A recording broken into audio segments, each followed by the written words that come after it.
सभी को जय श्री राम।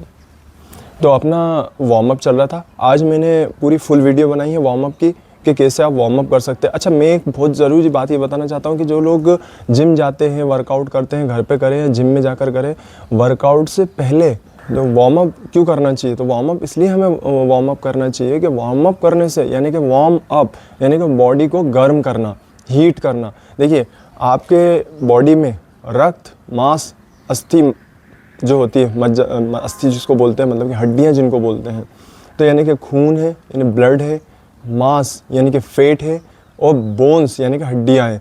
होता क्या है, आपकी बॉडी यदि आप सोकर उठे हैं, कहीं काम कर रहे हैं, कुछ भी कर रहे हैं, तो एक ही मोड में रहती है। यानी कि अगर आप बैठकर काम कर रहे हैं, आप खड़े होकर काम कर रहे हैं, कुछ भी होता है। लेकिन वार्म अप जब आप करते हैं फुल बॉडी, अब ऐसा भी नहीं वार्म अप में आपको कुछ एक आध दो रनिंग कर ली उससे ही सब कुछ होगा, नहीं। आपको फुल बॉडी वार्म अप करना चाहिए। फुल बॉडी वार्म अप से ये रहता है कि आपके मसल्स जितने भी हैं, ब्लड जितनी भी जगह, यानी कि पूरी होल बॉडी में आपके ब्लड, मसल्स और मतलब फैट जो होती है, मांस जो होता है वो, और हड्डियां होती है, तो ये सारी वर्क करे। वर्क करने से क्या होता है, आपका ब्लड जो होता है पूरी बॉडी में प्रॉपरली फ्लो होता है, बहता है। आपका मांस जो होता है, एक्स्ट्रा फैट जो होता है, वो आपकी बेकार चीज़ है। आपकी बॉडी में मांस अगर मसल्स के रूप में है, मसल्स के फॉर्म में है, तो वो आपके लिए बेनिफिशियल है, लाभकारी है। तो आपको क्या करना चाहिए। अच्छा, दूसरी चीज़ ये है कि जब आप वार्म अप करते हो, बॉडी गर्म जब हो जाती है, तो उससे आपके अंदर जो भी एक्स्ट्रा अनवांटेड जो फैट होता है, अनवांटेड जो आपका कहीं ना कहीं कोलेस्ट्रॉल जो होता है, वो पिघल जाता है। पिघलने के बाद वो बॉडी से हट जाता है, निकल जाता है किसी न किसी माध्यम से। यानी कि जैसे कि या तो पसीना जब आपको आता है बॉडी में, तब भी आपके कहीं ना कहीं डिटॉक्स होती है बॉडी, आपकी गंदगी निकलती है बाहर, आपके ब्लड के माध्यम से वो कहीं ना कहीं फ़िल्टर हो जाती है। तो इस तरह से आपको वार्म अप करना बहुत ज़्यादा ज़रूरी हो जाता है। वार्म अप करने से आपका जो ब्लड फ्लो है वो तो हुआ ही हुआ, साथ में क्या हो जाता है कि जो आपके अंदर की गंदगी जो भी होती है ना, पूरी प्रॉपर अगर आप करेंगे अच्छे से, तो वो भी कहीं ना कहीं डिटॉक्स होकर के बाहर निकल जाती है। और मेरा ऐसा मानना है कि आप योगा करें, एक्सरसाइज करें या कुछ भी करें, तो वो मॉर्निंग के टाइम करें तो ज़्यादा इफेक्टिव होती है। फ्रेश होने के बाद करें। ऐसा नहीं कि पता चल रहा आप उठे, उठ करके छत पे आए, आप योगा करना स्टार्ट कर दिया, आप उठ के गए जिम स्टार्ट कर दिया, आप उठ कर गए वार्म अप स्टार्ट कर दिया, तो ये सारी चीज़ें नहीं। आपको सबसे पहले एक रूल है कि बॉडी को पहले क्लीन करना चाहिए, एक इंटरनली। कैसे कि आपने गर्म पानी पिया, और गर्म पानी पीने के बाद, उठने के बाद आपने कुल्ला वुल्ला जो भी करना, आपने गर्म पानी पिया। गर्म पानी पीने के बाद आप 2, 5, 10 मिनट जो भी है, उसके बाद आप फ्रेश होने जाएं। फ्रेश होने के बाद फिर आकर के आप वार्म अप करें, जिम करें, एक्सरसाइज करें, रनिंग करें, योगा करें, कुछ भी करें, तो वो ज़्यादा लाभकारी होता है। उसकी सबसे बड़ी वजह कि आपकी बॉडी क्लीन हो जाती है, और जब आप योगा वगैरह करते हैं, आपका ब्लड फ्लो मतलब प्योर रहता है। कहीं ना कहीं अगर आप बिना फ्रेश हुए करेंगे तो गंदगी तो आपके अंदर है ही, तो वो सारी चीज़ कहीं ना कहीं उसमें मिक्सअप होती रहती है। तो इसलिए आपको कोशिश करनी है कि आपको मतलब इन चीज़ों का कुछ नियम है, इन चीज़ों का ध्यान रखकर काम करें। आइए स्टार्ट करते हैं। फर्स्ट, तो सबसे पहले हम गर्दन से स्टार्ट करेंगे। गर्दन से स्टार्ट करते हुए हमको जाना है पंजे तक। गर्दन से स्टार्ट करेंगे। गर्दन की सबसे पहली मूवमेंट, आपको चारों तरफ गर्दन को घुमाना है, क्लॉकवाइज 10 टाइम, एंटी क्लॉकवाइज उसी का 10 टाइम। मैं सिर्फ आपको बता रहा हूँ, अभी गिन नहीं रहा हूँ, आप गिन करके करें। जैसे ये मैं क्लॉकवाइज अगर कर रहा हूँ, एंटी क्लॉकवाइज कर रहा हूँ, तो आप इसका भी 10 टाइम गिन लें। फिर क्लॉकवाइज भी 10 टाइम गिन कर करें, पूरा चारों तरफ अच्छे से गर्दन को घुमाएं। दूसरी चीज़, ये जो है ना, ये ऑफिस वालों के लिए तो बहुत ज़्यादा लाभकारी है, क्योंकि ऑफिस वाले जो कंप्यूटर पर काम करते हैं, उनकी गर्दन जो है सीधी रहती है। इससे क्या होता है, आपके पूरे जितने भी माइंड मतलब देखो कहीं ना कहीं स्पाइनल कॉर्ड जो होती है, वहीं से सारी चीज़ कनेक्ट होती है। तो गर्दन का आप ये योगा करते हैं तो ब्लड फ्लो, आपका जो मांस वहाँ पर है यानी कि फैट जो है वो, बोन्स प्रॉपर वर्क करती है, ब्लड पूरे आपकी नसों में अच्छे से फ्लो हो पाता है। कहीं ब्लॉकेज है तो वो भी खुल जाता है। तो रोज़ जब करेंगे तो ब्लॉकेज भी नहीं बनेंगे। किसी को जैसे ब्लॉकेज बन जाते हैं ना, और कहीं ना कहीं उनको जो पैरालिसिस होता है तो वो भी नहीं होता। तो ये फ्रंट कर लिया अपन ने 10 टाइम, इसको भी गिनना है 10 टाइम या 5 टाइम, जितना आपके पास टाइम सूटेबल है। आप ये वाली कर लें साइड। फिर हम आ जाएंगे शोल्डर पे। शोल्डर सीधे स्ट्रेट खड़े रहेंगे, ये 5 टाइम या तो 10 टाइम बैक कर लें, 10 टाइम फ्रंट कर लें। इस टाइप से आप शोल्डर कर लें। तो ये जितना आपके पास टाइम है उस हिसाब से आप ये एक्सरसाइज कर लें। फिर उसके बाद शोल्डर की अगली मूवमेंट, इसमें क्या था, शोल्डर और नेक आपका खुलता है। ये देखिए, ये नेक वर्क कर रही है, यहाँ पे शोल्डर वर्क कर रहा है। अब फुल शोल्डर, ये इसमें आपका कहीं ना कहीं चेस्ट भी इंक्लूड हो जाता है। तो इसके भी 10 टाइम आप कर लें। पूरा घूमना चाहिए, ऐसा नहीं घूमना चाहिए तो पता चल रहा है आपके हाथ घूम रहे हैं और बाकी कुछ नहीं। आपका प्रॉपर हाथ सीधे रख करके आपका प्रॉपर हाथ वर्क करना चाहिए, ऐसे।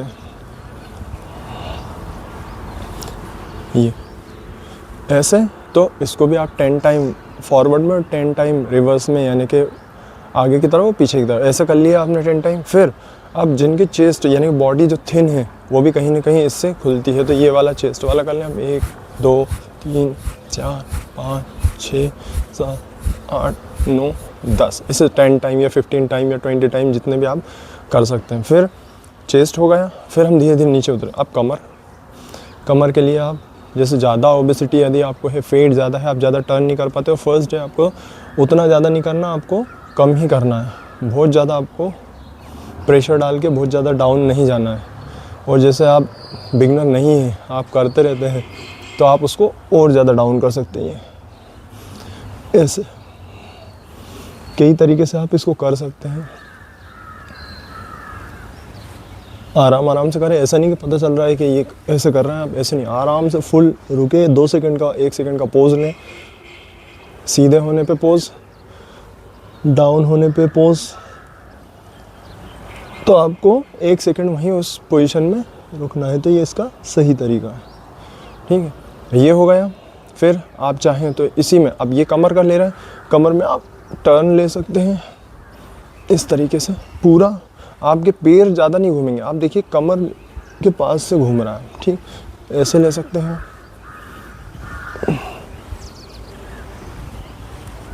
ये भी आपको 10 टाइम लेना है या 15 टाइम, जैसा आपको सूटेबल लगे। फिर अगला है हमारा, हमने कमर, अब थोड़ा नीचे जाएंगे हिप के पास।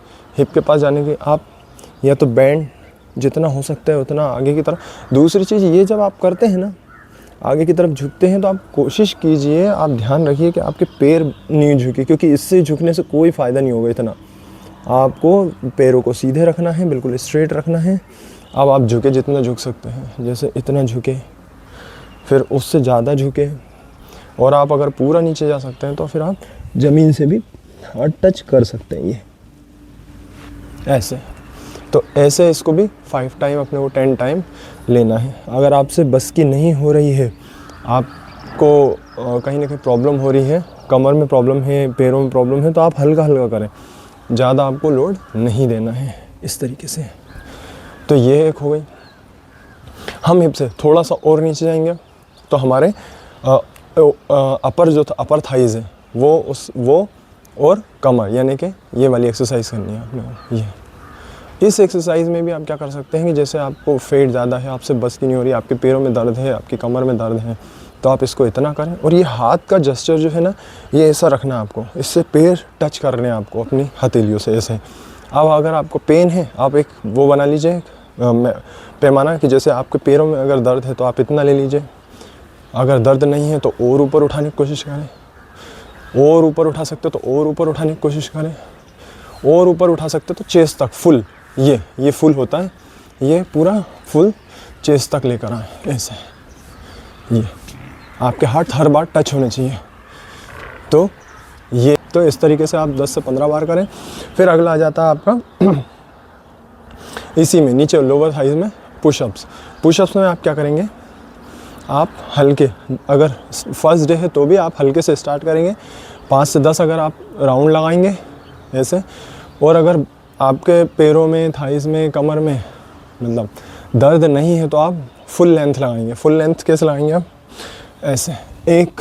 और हाँ, बॉडी आगे की तरफ ऐसे झुकी नहीं होनी चाहिए, ये पूरा स्ट्रेट रहेगी बॉडी, ये देख लीजिए ऐसे, और अपन जाएंगे ऐसे पूरा फुल लेंथ। ये होगा फुल लेंथ, तो ये थाइस के लिए होगा प्रॉपर। इस टाइप से अपन थाइस की लगा लेंगे। तो ये हो गई। और लोअर थाइस के लिए, लोअर थाइस के लिए आप एक और काम कर सकते हैं। जैसे आपने ये वाला लिया ऐसे सीधे स्ट्रेट, कमर पे हाथ रख ले पहले, अब आप ऐसे लगाएं, ये हाफ हो गया। अगर आप फुल लगा सकते हैं तो आप फुल लगाएं ऐसे।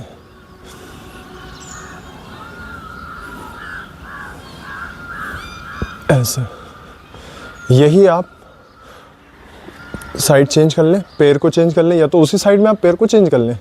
जैसे अपन ने ये लगाई थी, इस पैर से लगाई थी, इसी को चेंज करके इसको आगे इसको पीछे उतना ही गैप रखना है। और ये पैरों में दर्द है तो हाफ हल्के हल्के, और पैरों में दर्द नहीं है, थाइज में दर्द नहीं है, कमर में ज़्यादा दर्द नहीं है, तो आप फुल लेंथ लगाएंगे ये।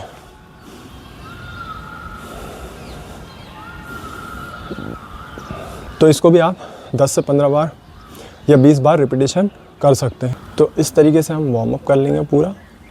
वार्म अप के बाद हम योगा भी करें या एक्सरसाइज करें। वार्म अप आप ज़रूरी नहीं है कि जिम जाते हैं या योगा करते हैं, एक्सरसाइज करते हैं तो ही वार्म अप करें। वार्म अप एक तरीके आपका बॉडी स्ट्रेच करने के लिए होता है पूरा, ताकि आपकी मसल्स खुलें, आपकी फ्लेक्सिबिलिटी बढ़े, आपका ब्लड फ्लो है जो वो प्रॉपर फ्लो कर सके।